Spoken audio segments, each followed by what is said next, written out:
თანამუშრალოდ გომელაურის ჩვენებაზე გადავიდოდე, ანუ ღია ჩვენებაზე, რაც მე დავწერე კიდევაც. კი, მე დავწერე კიდევაც ახლა, ანუ პირველ რიგში რა დაადასტურა BBC-ს გამოძიება. ამაზე უნდა ვისაუბროთ, ხათი. ანუ ეს ამით უნდა დავიწყოთ რა ჩვენა რა დაადასტურა და რა დანაშაულზეა აქ საუბარი. აუცილებლად პირველ რიგში დაადასტურა, რომ ბიძინა ივანიშვილს გამოცხადებული აქვს ომი საკუთარი ხალხის წინააღმდეგ.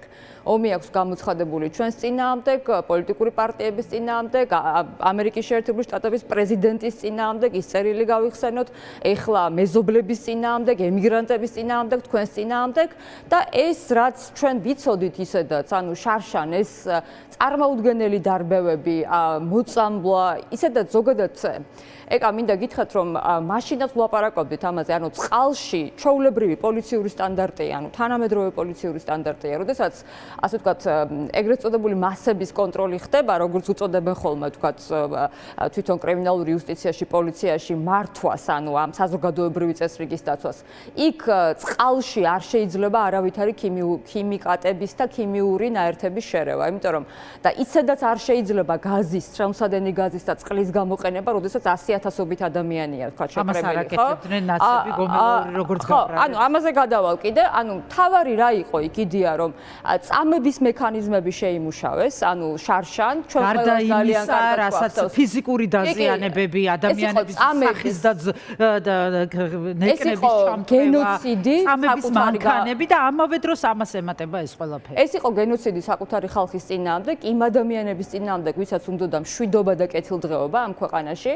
ანუ ეს იყო წამების მანქანები, ძალადობა, შემდეგ წარმოუდგენლად მძიმე ჯანმრთელობის მდგომარეობა ამ თქვათ მოწამვლის შემდეგ, იმიტომ რომ მე ეს არასდროს არ მithქოს, მაგრამ მე ჩემს მეგობრებთან ერთად, მე და ჩემი მეგობარი ვიყავით ათონელის ქუჩაზე გონებას ვკარგავდი. ანუ ეს მე პოლიციელი ვარ ყოფილი და ძალიან კარგად ვიცი ყველა ის შემადგენლობა, რაც არის სტანდარტით დაშვებული და რაც არ არის სტანდარტით დაშვებული. ანუ ის ქიმიური იარაღი, რომელიც გამოიყენა საკუთარი ხალხის წინააღმდეგ, ბიძინა ივანიშვილმა აი ამ ომში, რომელსაც აწარმოებს საკუთარი ხალხის წინააღმდეგ, ეს აკრძალულია არა მხოლოდ 1923 წლიდან. არა, 1923 წლის კონვენციით კი არა პროტოკოლით, არამედ 1993 წლის საერთაშორისო კონვენციით, რომელსაც საქართველოც მიერთებულიყო. ამიტომ მთავარი პრობლემა ეხლა რა არის, რომ ჩვენ ეს ყველაფერი ვიცოდით, უბრალოდ BBC-მ დადო ძალიან აქტუალური გამოძიება, ამაზე ლაპარაკობდნენ თქვენს ეთერებში. კიდევ ერთი მტკიცებულება შეიძლება. თქვენს ეთერებში ექიმები, ამაზე ლაპარაკობდნენ ადამიანები, მოწმეები, უამრავი, ანუ ჩვენ ყველას ჰქონდა ჯანმრთელობის გართულება, ყველა ვინც ვიღებდით მონაწილეობას პროტესტში, იმიტომ რომ ანუ შრალი ხელა არ ვიცი ყველა თვის პრობლემები, თავბრუსხვევები, მე 2 თვის განმავლობაში მქონდა თავბრუსხვევები, თანთება ემართებოდათ ადამიანებს, ასე ვთქვათ, რამოდ თვეში ერთხელ, აი ჩემი მეგობრები მიყვებოდნენ, მაგრამ პირველი ეს გამოცხადებული ომი რომ იყო, ჩვენ ვიცოდით, მეორე ივანიშვილმა ეხა ეს პანიკა როგორ, ანუ ეს აი ჟრიამული რო აქვთ ხოლმე რაღაც ისტერიული ჟრიამული, ეს რატო აქვთ? იმიტომ რომ დღევანდელ განცხადებებს გულისხმობთ ქართული ოცნების პასუხებს, რომელიც თან რაღაც ცინიკური იყო, თან ვითომ არაფრად აგდებენ ამას, რას მიანიშნებს? სენსორია, იმიტომ რომ ბიძინა ივანიშვილს რა განწყობაც აქვს, ეს არის სენსორი და აისახება, აირეკლება პირდაპირ ქართულ ოცნებაზე, ხო?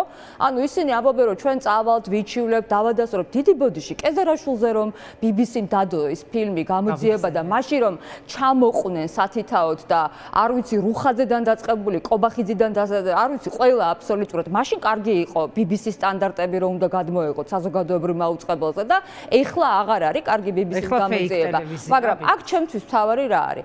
ესეთი საერთაშორისო პრესაში მსგავსი ამბავი, როდესაც ხდება, ანუ მიუხედავად იმისა, რომ ამდენი სარჩელია წასული არასამთავრობო ორგანიზაციების მხრიდან, თქვათ, სტრასბურგში, ცალკეული წამების შემთხვევები, ძალადობის შემთხვევა, ზოგადად ის ადმინისტრაციული თუ წარმოუდგენლად რეპრესიული კანონები, ესეთი მასალა ყოველთვის იმსახურებს ხოლმე ყურადღებას. დღეს X პლატფორმაზე საერთაშორისო ორგანიზაციების ყურადღებას. კონკრეტულად ერთი მაგალითი მინდა გავიხსენო, ანუ კონკრეტულად ქიმიური იარაღის კონვენციით აკრძალული ქიმიური იარაღის გამოყენების გამოძიების მთავარი პრეროგატივა ეს არის გაეროში გენერალური მდივნის სპეციალური, ესე ვთქვათ, უფლებამოსილება, რომ მან ეს საგამოძიებო მექანიზმი გამოიყენოს და გამოიძიოს. ის საერთაშორისო გამოძიება, რომელსაც ითხოვს ოპოზიცია, გულისხმობს ამას, რასაც ეხლა თქვენ საუბრობთ. პირველი უნივერსალური არის ეს, ანუ გაეროს გენერალური მდივნის სპეციალური ინსტრუმენტი, რაც არის ეს ზუსტად,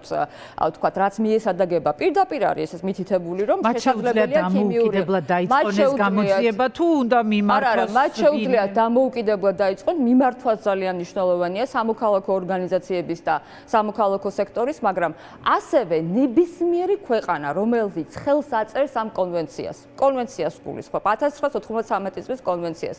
ამ ქვეყნებს აქვთ სრული უფლებამოსილება დაინტერესდნენ არა მხოლოდ რეგიონში, არამედ სოფლიოში ვინ იყენებს საკუთარი ხალხის წინააღმდეგ ქიმიურ ნაერთებს და ქიმიურ აგენტებს, ისეთებს, რომელიც არის აკრძალული ქიმიური იარაღი.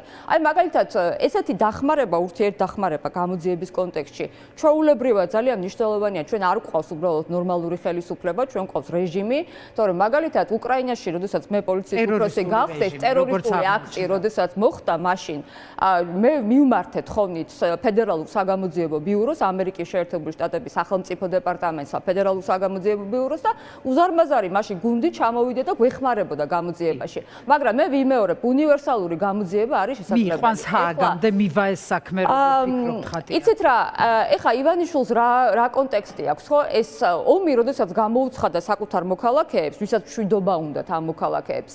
მშვიდობა და კეთილდღეობა თქვენ სწორად აღნიშნეთ, იმიტომ რომ ევროკავშირში გაწევრიანება, ნატოს ქოლგის ქვეშ ყოფნა გულისხმობს სწორედ მშვიდობას და კეთილდღეობას. დაცულობას, ეკა, ჩვენ გვინდა მშვიდობიანი პოლიცია და ჩვენ არ გვინდა ისეთი პოლიცია, რომელიც ეს ქიმიურ ნაერთებს უდევს. ეხლა ეს ურევს წყალში და ადამიანებს არბევს, მაგრამ გომელაურს მინდა დაუბრუნდე. ესე იგი, ჯერ მე არაზროს ეხა დიდი მაღალი ინტელექტით არ გამოირჩეოდა, მაგრამ ყოველ შემთხვევაში ქართულმა ოცნებამ დაავალდებულა, ეხლა რაღაც კომენტარი უნდა გააკეთო, იმიტომ რომ ივანიშვილს აქვს ისტერიკა, იმიტომ რომ ეს ხო სანქციებზე მიზანია ივანიშვილს რომ სანქციები სადაც არ უყვარს და არ მოწონს და ეს შინია, რა თქმა უნდა, მაგრამ მას ხო ეს პარანოიდალური შიშები აქვს კიდე ზემოდან და ამიტომ ეს როგორც გითხარით, ეს სენსორი, ზუსტად ხვდებით ხოლმე პროპაგანდას რა სენსორები აქვს, ხო? ანუ კაცი გამოდის და რას ამბობს, ეს დაუფიქრდეთ, ესა ელემენტარულად აი წარმოუდგენელია. პირველი რომ ადასტურებს, რომ ესეთი ქიმიური ნაერთები იდო შინაგან საქმეთა სამინისტროში 13 წელი არიან ხელისუფლებაში, 13 წლის განმავლობაში აღმოჩნდა რომ ვერ გამოიძიეს, ვერ იპოვეს. მე რა ეხა მიხეილ სააკაშვილი გადმოიპარა დეკანოიძე თუ რომელი გადმოიპარა და თქვა ხარებასთან ერთად შეურიეს ეს ქიმიური ნაერთი თუ რაზე ლაპარაკობთ. გამორიცხავთ რომ შეიძლება ასეთ აბსურდამდე მივიდეს. მე არაფერს აღარ გამორიცხავ რეჟიმის პირობებში, მაგრამ მე ყოველ ქართული ოცნების მომხრეებსაც მინდა აი იმ ადამიანებს, ვინც არ დაიჯერა, რომ შეიძლებოდა ღარიბაშვილს, რომელსაც ოქროს ზოდები ჰქონდა სახლში, ეს დანაშაული არ ჩაედინა და გაკვირვებას გამოხატავდა, რანაირად ეხლა რატო არ დაიჭირეთ ადამიანი, ხო? ანუ მთავარი პრობლემა აქ რა არის? ამ წლის განმავლობაში 1000-ობით, 500-ზე მეტი ადამიანია ნაწამები, მერე დაჭერილი, ვთქვათ, იზოლატორებში და ეხლა რომ ამბობენ, რომ ჩვენ წავალთ ეხლა ვიჩივლევთ, BBC-ს დაუმტკიცებთ, ილაპარაკონ, ძალიან კარგია. იმიტომ იჩივლონ, ძალიან კარგია, იმიტომ რომ კიდევ უფრო მეტი ადამიანი გაიგებს იმას, რომ არსებობდა წამების მანქანები. კიდევ უფრო მეტი ადამიანი გაიგებს იმას და მათ შორის დაინტერესდებიან ყველა ის სახელმწიფო, რომელიც ამ კონვენციაზეა მიერთებული, რომ როგორ ქალებს აშიშვლებენ პოლიციის განყოფილებაში და ატარებენ მეტალოდეტექტორებში, როგორ ადამიანებს იჭერენ, არ ვიცი, ქალებს, კაცებს, ყველას და რა კადრები არ არსებობს, რო ურტყავენ თავში ადამიანებს, ყველაფერი ძალიან კარგად არის ცნობილი და დღეს სხვათა შორის ანუ გომელაურმა ხატია მინდა რომ ეგ თემა დავასრულოთ. ანუ გომელაურმა დღეს აღიარებითი ჩვენება მისცა, ამას ამბობთ თქვენ. და უშვებთ თუ არა, რომ განტევების ვაცად შეიძლება იქცეს გომელაური? ან ვინ შეიძლება იქცეს განტევების ვაცად, იმიტომ რომ სუსის გამოძიება არის ორი მუხლით დაწყებული, უცხოეთის ორგანიზაციებისთვის მტრულ საქმიანობაში დახმარება და არის ერთ-ერთი მათგანი და რაღაც თანამდებობის თუ რაღაცის გადამეტება. ბოროტად გამოყენება უკვე. დიახ, ბოროტად გამოყენება. ხო, ანუ სხვათა შორის მე აქ განტევების უფლებამოსილების, სამსახურებრივი უფლებამოსილების ბაცი არ არსებობს, ეკა, იმიტომ რომ აქ თავარი ეს არის, თავარი მოქმედი თავად ოცნება ვის აქცენტს. ხო, თავარი მოქმედი პერი არის ბიძინა ივანიშვილი საკუთარი ხალხის წინააღმდეგ, რომელიც აწარმოებს მიზანმიმართულ ომს, ეხლა უკვე ქიმიური იარაღით დადასტურებულად საკუთარი ხალხის წინააღმდეგ. ამიტომ მე არ გამოვრიცხავ, რომ გომელაურის დაიკითხოს, არ გამოვრიცხავ, რომ იქ დასანქცირებული ადამიანები არიან, მაგნიცკის სიაშია გომელაურის შეყვანილი. რეპორტაჟი, რომელიც მე გავიხსენე შაბათის ეთერის რეპორტაჟია, იქ ის ადამიანები, იქ არის ხარებაზე, ლაგაზაურზე და მთელ მაღალ ჩინოსნებზე, რომლებიც ახლა აღარ არიან თანამდებობებზე, თუმცა და დასანქცირებულებიც არიან. შესაძლოა მათთანაც მივიდეს. მოკლედ, გომელაური არის მაგნიცკის სიაში, ჩვენ ყველას ძალიან კარგად გვახსოვს და ის ადამიანები, ვინც ესე ძალადობდნენ და შემდეგ ლოგიკურად, რა ვიცი, შევხედოთ ამ ლოგიკის ჯაჭვს, მერე გაყარეს ეს ადამიანები. გომელაური თავიდან მოიცილა ბიძინა ივანიშვილმა იმ იმედით, რომ შესაძლებელია ეს დასანქცირებული ხალხის გაწევით რაღაცნაირად თქვათ მას გადაევადებინა საკუთარი თავის წინააღმდეგ კონკრეტულად კი საკუთარი თავის წინააღმდეგ, მაგრამ დღეს რაც თქვა გომელაურმა, ხო აბსურდია, სრული აბსურდია, რომ 13 წლის განმავლობაში რას ელოდებოდნენ, ერთი სისულელია და მეორეც ერთი უკაცრავად ეხლა არსებობს რაღაც კონკრეტულად ის მეტანარატივები, რომელიც აღარ ჭრის უკვე, რაც არ უნდა ალგორითმი ამოქმედო და ეს არის შემდეგი, რომ როგორ ხა 13 წელია შენ ხარ ხელისუფლებაში და რა ნაციონალური მოძრაობა უკაცრავად, როგორ ვისთან ერთად, ანუ ხარება იმას შვებოდა რაღაცეებს აკეთებდა ნაციონალურ მოძრაობასთან ერთად, ეს ხო სისულელეა, ან თვითონ იყო ჩაბმული და თვითონ იყო თქვა აი ამ ყველაფრის მონაწილე, ამიტომ ჩვენი მთავარი ეხლა ამოცანა რა უნდა იყოს. ჩვენი მთავარი ამოცანა არის მკიცებულებების შეგროვება. მკიცებულებების როგორ აპირებთ ამას? არსებობს მკიცებულებები, არსებობენ მოწმეები, რაც არ უნდა სუსმა იქ განცხადება და მოჩმახოს და რაღაც სისულელეები გაავრცელოს.